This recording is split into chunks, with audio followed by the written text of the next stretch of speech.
بسم اللہ الرحمن الرحیم۔ السلام علیکم ورحمۃ اللہ وبرکاتہ۔ معزز خواتین و حضرات، آج سے 1450 سال قبل عرب کی ویران وادی میں بہار آئی تھی۔ بی بی آمنہ رضی اللہ تعالی عنہا کے آنگن میں ایک سدا بہار پھول کھلا تھا، جس کی مہک اور خوشبو سے ساری کائنات معطر ہو گئی۔ دلوں کی خلوت کدے روشن ہو گئے، تھکی ماندی انسانیت کو شادمانی نصیب ہوئی۔ نسل آدم کا وقار بلند ہوا، شرف انسانی کو سر بلندی ملی، ذروں کو آفتاب کی چمک ملی۔ یہ آنے والی بہار اور اس میں کھلنے والا پھول اور جان کائنات حضرت محمد صلی اللہ علیہ وآلہ وسلم کی ذات اقدس تھی، جو حضرت ابراہیم خلیل اللہ علیہ السلام کی دعائے مستجاب کا ثمرہ تھا، جن کو حضرت ابراہیم علیہ السلام نے ان الفاظ کے ذریعے خدا سے مانگا تھا، جسے اللہ تعالیٰ نے اپنے کلام میں ان الفاظ کے ساتھ بیان فرمایا: اے ہمارے پروردگار، ان لوگوں میں ایک ایسا رسول مبعوث فرما جو انہی میں سے ہو، اور وہ رسول تیری آیتیں ان کے سامنے تلاوت کرے، ان کو کتاب اور دانائی کی باتیں سکھائے اور ان کو پاک و صاف کرے۔ بے شک تو بڑا زبردست اور بڑی حکمت والا ہے۔ رسول اکرم صلی اللہ علیہ وآلہ وسلم کی ذات بابرکات عالم انسانیت کی ہدایت و کامیابی اور دینی و دنیاوی ترقی کے لیے رحمت ہی رحمت ہے۔ اسی طرح رسول اکرم صلی اللہ علیہ وآلہ وسلم غیر مسلموں کے لیے بھی رحمت ہیں۔ آپ صلی اللہ علیہ وآلہ وسلم کی ذات بابرکات اور آپ صلی اللہ علیہ وآلہ وسلم کی عام دعا کی وجہ سے اللہ تعالیٰ نے سابقہ غیر مسلم امتوں کے عذاب کی طرح عام عذاب سے اس امت کے کفار کو محفوظ رکھا کہ آسمان سے آگ ان پر برس پڑے یا پانی ہوا کا ایسا طوفان آ جائے کہ روئے زمین پر ایک بھی کافر نہ رہ جائے۔ عذاب الہی کا ایسا سلسلہ کہ جس سے کفار مجموعی اعتبار سے صفحہ ہستی سے مٹ جائیں، موقوف ہو گیا۔ اسی طرح کفار کو دنیاوی لحاظ سے امن کی زندگی بھی ملی اور توبہ کرنے کا ایک وسیع میدان بھی ملا، جو یقیناً حضور اکرم صلی اللہ علیہ وآلہ وسلم کے رحمت للعالمین ہونے کا اثر ہے۔ قرآن مجید میں اللہ تعالیٰ نے ایک جگہ فرمایا ہے: اور جب کفار کہنے لگے کہ اے اللہ، اگر یہی دین تیری طرف سے حق ہے تو ہم پر آسمان سے پتھر برسا دے یا ہم پر کوئی عذاب لا، اور وہ ہرگز ان پر عذاب نہیں لائے گا جب تک وہ لوگ معافی مانگتے رہیں گے۔ تو آج کی اس ویڈیو کو بنانے کا مقصد اس بابرکت مہینے میں نبی کریم صلی اللہ علیہ وآلہ وسلم کی ولادت باسعادت کے ابتدائی ایام کی شان کے بارے میں مختصر بات کرنے کا ہے۔ تاریخ میلاد سے بھی پردہ اٹھائیں گے اور کوشش کریں گے کہ امت میں اس حوالے سے شبہات دور ہوں اور تاریخ میلاد میں اختلاف کی جگہ مقصد میلاد کو سمجھیں۔ تو اس بابرکت مہینے میں اس جہان کے سب سے اعلیٰ انسان کے مبارک ذکر کے لیے چند منٹ اس ویڈیو کو ضرور دیں۔ یہ دن پھر لوٹ کر نہیں آئیں گے۔ دوسروں کے ساتھ شیئر کر کے انہیں بھی اس کار خیر میں حصہ ڈالنے کا موقع دیں۔ کمنٹس میں سبحان اللہ یا ماشاء اللہ ٹائپ کریں، ویڈیو کو لائک کریں، اور اگر ابھی تک ہمارا چینل سبسکرائب نہیں کیا تو ہمارا چینل سبسکرائب کر کے گھنٹی کا بٹن ضرور دبا دیں۔ جب حضرت آمنہ رضی اللہ تعالی عنہا نے حضرت محمد صلی اللہ علیہ وآلہ وسلم کو جنم دیا اور آپ صلی اللہ علیہ وآلہ وسلم کی ولادت مبارک سے حضرت عبد المطلب کو آگاہ کیا گیا تو انہیں اپنے پیارے بیٹے کی اولاد کی خبر سے بے حد مسرت ہوئی۔ وہ بھاگتے بھاگتے گھر تشریف لائے اور نومولود بچے یعنی آپ صلی اللہ علیہ وآلہ وسلم کو اپنے دونوں ہاتھوں پر اٹھا کر خانہ کعبہ میں لے گئے، جہاں انہوں نے ان کا نام محمد صلی اللہ علیہ وآلہ وسلم رکھا۔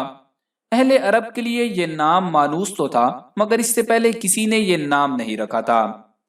اس کے بعد واپس گھر تشریف لائے اور محمد صلی اللہ علیہ وآلہ وسلم کو ان کی والدہ ماجدہ کے سپرد کر کے بنی سعد کی دائیوں کا انتظام کرنے چلے گئے، جو نوزائیدہ بچوں کی پرورش اور دیکھ بھال اپنے سیرائی گھروں میں کرتی تھی۔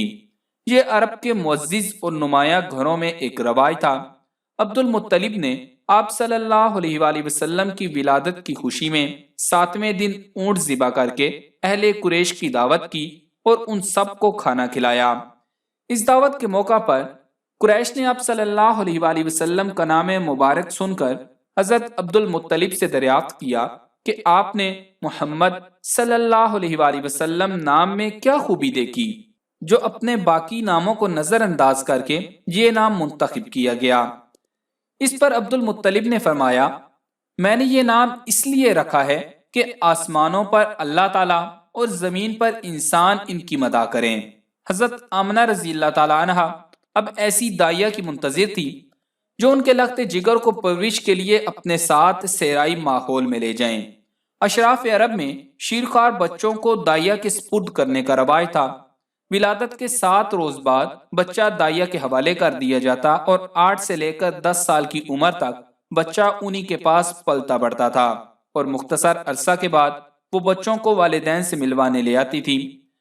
دودھ پلانے والی خواتین بادیہ نشین قبائل سے تھیں جو ہر سال مکہ معظمہ میں اسی غرض سے آتی کہ وہ امراء کے بچوں کو پالنے کے لیے حاصل کریں۔ ان میں سب سے زیادہ مشہور اور مقبول قبیلہ بنی سعد تھا، اس لیے حضرت بی بی آمنہ رضی اللہ تعالی عنہا بھی قبیلہ بنی سعد کی کسی داعیہ کی راہ دیکھ رہی تھی جنہیں بچوں کی پرورش کرنے میں خاصی مہارت حاصل تھی۔ سب سے پہلے آپ صلی اللہ علیہ وآلہ وسلم نے اپنی والدہ ماجدہ حضرت آمنہ کا دودھ پیا۔ اس دوران حضرت آمنہ نے آپ صلی اللہ علیہ وآلہ وسلم کو حضرت صوبیہ رضی اللہ تعالی عنہا کی رضاعت میں دے دیا جو ابو لہب کی کنیز تھی۔ حضرت صوبیہ نے ہی آپ صلی اللہ علیہ وآلہ وسلم کے چچا حضرت حمزہ رضی اللہ تعالیٰ عنہ کو دودھ پلایا تھا۔ اس طرح حضرت حمزہ رضی اللہ تعالیٰ عنہ آپ صلی اللہ علیہ وآلہ وسلم کے رضائی بھائی بھی بن گئے۔ صوبیہ رضی اللہ تعالیٰ عنہ نے اگرچہ حضرت صلی اللہ علیہ وآلہ وسلم کو چند ہی روز دودھ پلایا تھا، مگر ان کے دل میں آپ صلی اللہ علیہ وآلہ وسلم کی محبت اتر گئی اور وہ جب تک زندہ رہیں آپ صلی اللہ علیہ وآلہ وسلم کو دیکھنے کے لیے تشریف لاتی رہیں۔ حضرت صلی اللہ علیہ وآلہ وسلم ان کے ساتھ ہمیشہ حسن سلوک سے پیش آتے۔ حضرت صوبیہ رضی اللہ تعالیٰ عنہ کا انتقال ہجرت کے 7ویں سال ہوا۔ حضرت صوبیہ رضی اللہ تعالیٰ عنہ کا اپنا بھی ایک بیٹا تھا جو آپ صلی اللہ علیہ وآلہ وسلم کا دودھ شریک بھائی تھا۔ ہجرت مدینہ کے بعد آپ صلی اللہ علیہ وآلہ وسلم نے ان کے بارے میں معلوم کیا تو پتہ چلا کہ ان کا انتقال ہو چکا ہے۔ بالآخر بنو سعد کی داعیہ عورتیں شہر مکہ میں پہنچ گئیں، مگر وہ یتیم بچوں کو قبول کرنے سے کترا رہی تھیں۔ ان کا خیال تھا کہ یتیم بچوں کی مائیں ان کو پرورش کے اخراجات ادا نہیں کر سکتی۔ جن بچوں کے باپ امیر اور زندہ تھے ان میں سے ایک ایک بچہ انہوں نے لے لیا۔ کسی بھی دائی نے حضرت آمنہ رضی اللہ تعالیٰ عنہ کے جگر گوشہ کی جانب توجہ نہ کی۔ ان خواتین میں حلیمہ سعدیہ بنت ابو زہیب بھی تھیں جو پہلی مرتبہ آپ صلی اللہ علیہ وآلہ وسلم کو یتیم جان کر چھوڑ گئی تھی، لیکن جب حلیمہ سعدیہ کو جو کہ کمزور بھی تھی اور ان کو کوئی شیرخوار بچہ نہ مل سکا، اور جب اہل قافلہ نے صحرا کی طرف لوٹنے کے لیے سامان باندھ لیا تو انہوں نے اپنے شوہر حارث بن عبد العزا جو اس سفر میں ان کے ہمراہ تھے ان سے کہا کہ مکہ سے خالی ہاتھ لوٹ کر جانا میرے لیے باعث ندامت ہے، جبکہ دوسری عورتوں نے بچے حاصل کر لیے ہیں۔ خدا کی قسم میں تو خالی ہاتھ نہیں جاؤں گی اور واپس جا کر اس یتیم بچے یعنی آپ صلی اللہ علیہ وآلہ وسلم کو قبول کر لوں گی۔ حلیمہ سعدیہ کے شوہر نے کہا کہ اس بچے کو لینے میں کوئی حرج نہیں، امید ہے کہ خدا تمہیں نواز دے گا اور اس میں ہمارے لیے برکت فرمائے گا۔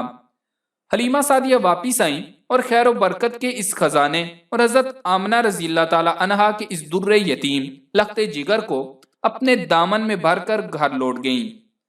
حلیمہ سعدیہ فرماتی ہیں جو ہی انہوں نے آپ صلی اللہ علیہ وآلہ وسلم کو لیا ان کے گھر میں برکتوں اور رحمتوں کا نزول شروع ہو گیا۔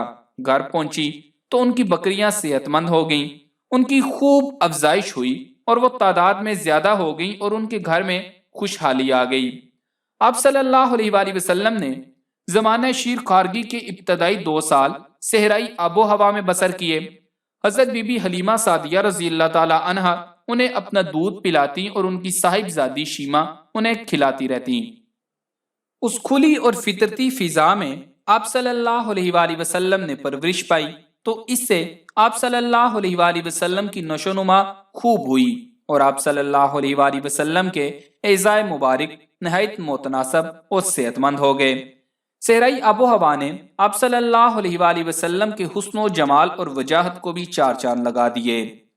رضاعت کے 2 برس پورے ہو جانے کے بعد حلیمہ سعدیہ آپ صلی اللہ علیہ وآلہ وسلم کو آپ کی والدہ ماجدہ کے پاس لے آئیں، مگر حضرت آمنہ رضی اللہ تعالی عنہا نے ان سے فرمایا کہ وہ انہیں پھر اپنے ہمراہ لے جائیں تاکہ آپ صلی اللہ علیہ وآلہ وسلم ذرا اور بڑے ہو جائیں اور شہر مکہ کی اس وبا سے محفوظ رہ سکے جو اس وقت مکہ میں انسانی جانوں سے کھیل رہی تھی۔ اس طرح پورے 4 سال آپ صلی اللہ علیہ وآلہ وسلم نے صحرا کے فطری ماحول میں گزارے۔ اس فطری ماحول میں آپ صلی اللہ علیہ وآلہ وسلم کی پرورش نہایت عمدہ طریقے سے ہوئی اور آپ صلی اللہ علیہ وآلہ وسلم ماحولیاتی آلائشوں سے دور فطرت کی آغوش میں پروان چڑھے اور آپ صلی اللہ علیہ وآلہ وسلم کی صلاحیتوں میں مزید نکھار پیدا ہو گیا۔ اب آپ صلی اللہ علیہ وآلہ وسلم کی ولادت کے بارے میں آپ کو کچھ بتاتے ہیں۔ مورخین کے نزدیک حضور نبی کریم صلی اللہ علیہ وآلہ وسلم کی ولادت کے سال کے بارے میں بھی اختلاف ہے۔ ان میں سے زیادہ تر کا خیال ہے آپ صلی اللہ علیہ وآلہ وسلم کی پیدائش عام الفیل یعنی 570 عیسوی میں ہوئی۔ سیدنا عبداللہ بن عباس رضی اللہ تعالیٰ عنہ کا کہنا ہے کہ آپ صلی اللہ علیہ وآلہ وسلم عام الفیل کے چند دن بعد پیدا ہوئے۔ کچھ کا کہنا ہے کہ آپ صلی اللہ علیہ وآلہ وسلم اس واقعہ سے 15 دن پہلے پیدا ہوئے۔ بعض اس واقعہ کے 30 یا 70 دن بعد آپ صلی اللہ علیہ وآلہ وسلم کی ولادت ظاہر کرتے ہیں۔ اسی طرح آپ صلی اللہ علیہ وآلہ وسلم کی ولادت باسعادت کے مہینے میں بھی اختلاف ہے، تاہم زیادہ تر اس بات پر متفق ہیں کہ آپ صلی اللہ علیہ وآلہ وسلم کی ولادت ربیع-الاول کے مہینہ میں ہوئی۔ کچھ ایسے ہیں جن کے نزدیک یہ مہینہ رمضان، محرم، رجب، صفر تھا۔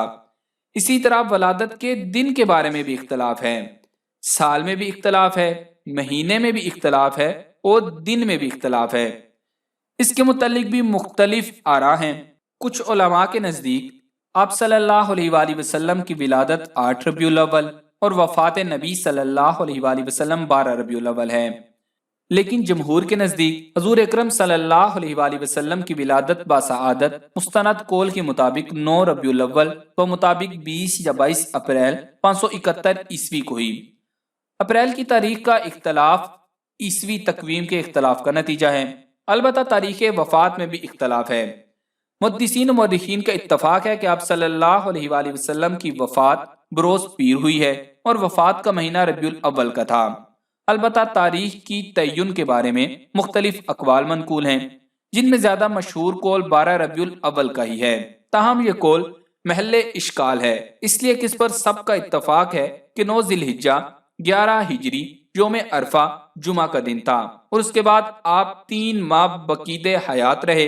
ان 3 ماہ میں 4 احتمالات ہیں، تینوں مہینے ذی الحجہ، محرم، صفر 30 دن کے ہوں، 2 مہینے 30 دن کے ہوں اور 1 مہینہ 29 دن کا ہو، 2 مہینے 29 دن کے ہوں اور 1 مہینہ 30 دن کا ہو، تینوں مہینے ذی الحجہ، محرم، صفر 29 دن کے ہوں، اور یہی احتمال محققین کے نزدیک راجح ہے۔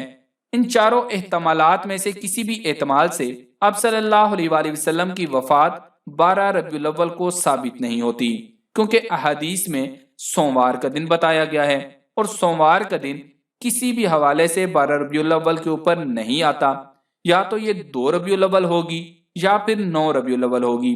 ہاں، یہ کہا جا سکتا ہے کہ حضور صلی اللہ علیہ وآلہ وسلم کو وفات کے 3 دن بعد دفنایا گیا تھا، تو شاید وفات والے دن 12 ربیع الاول ہو۔ اکثر محققین کے نزدیک آپ صلی اللہ علیہ وآلہ وسلم کی تاریخ وفات 2 ربیع الاول ہے، اگرچہ اس میں 7 اور 8 کے اقوال بھی ملتے ہیں، اور 12 ربیع الاول کا قول علامہ ابن کثیر رحمۃ اللہ علیہ نے نقل کیا ہے، اور اس کا مدار ابن کثیر رحمۃ اللہ علیہ نے اختلاف مطالعے پر رکھا ہے۔ اختلاف مطالعے کی وجہ سے تاریخ میں فرق آیا ہے، تاہم یہ توجیہ کبھی نہیں ہے، راجح قول 2 ربیع الاول کا ہی ہے۔ فلکیات کے ماہرین بھی حسابی اصولوں کے مطابق 1 یا 2 کو ہی درست قرار دیتے ہیں۔ حافظ ابن حجر رحمۃ اللہ علیہ نے 12 تاریخ کی شہرت کا سبب یہ بتایا ہے کہ بعض کتب میں ثانی الشہر ربیع الاول لکھا گیا ہے، جسے ثانی عشر پڑھ لیا گیا۔ عشر عربی زبان میں 10 کو کہا جاتا ہے اور ثانی 2 کو۔ یوں وفات نبی صلی اللہ علیہ وآلہ وسلم کے متعلق 12 ربیع الاول کی شہرت ہو گئی۔